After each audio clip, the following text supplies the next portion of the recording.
So, were short stories always your jam, or have you explored a variety of writing formats throughout your life?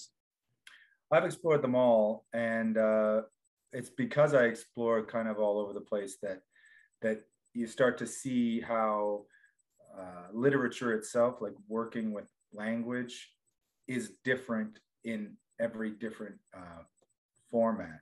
So I have lots of friends who are astounding poets, and they understand just how incredible the art of compression is, that you can get something to really explode. The tighter you pack it, the more explosive it is. And then I have lots of novelist friends who, again, can kind of picture the person, taking a break from the story, returning to the story. So language is fascinating for that you just, the different ways that you use it across different genres produce such profoundly different results. Even though we're all using the same 26 letters and our little bit of punctuation, like, it's quite astounding what you can pull off. As a teacher of literature, I spent a lot of time studying how really kind of classical short stories were put together.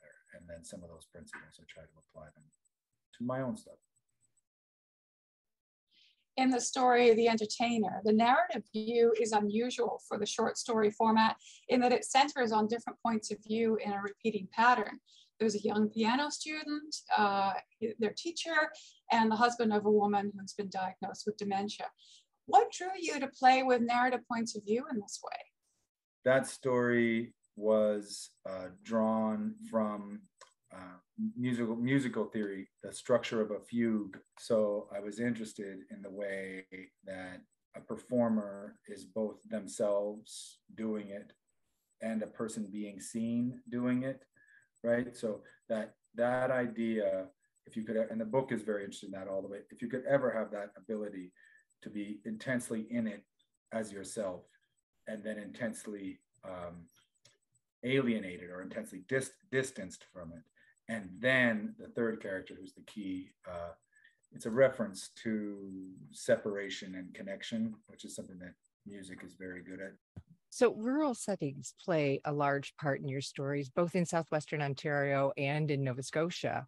What is it about a rural setting that sort of grabs your imagination and draws you in? That's the single most important question, I think, almost of our age.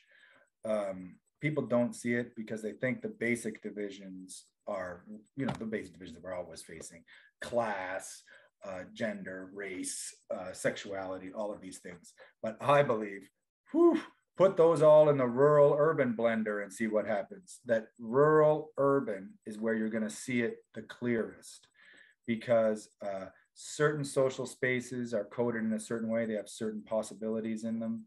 Urban spaces are coded in a certain way, for good or ill.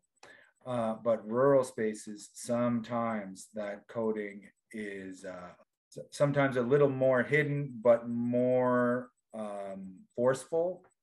Anyone who's had rural experiences. So I'm interested in people transgressing back and forth across that line. Windsor may be one of, I always think of Southwestern Ontario as being simultaneously, like, because of Detroit and because of Windsor, the most urban, and then the most kind of supernatural because of this agriculture. Like the rural Southwestern Ontario is a very different sort of rural than the North Dakota rural. Like it's an interesting space. Alexander MacLeod, thank you so much for joining us today and for your very thoughtful answers to our questions. It was a pleasure to have you.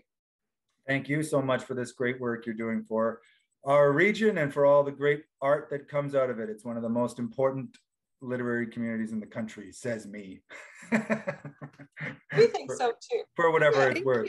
Says me. But thank you so much.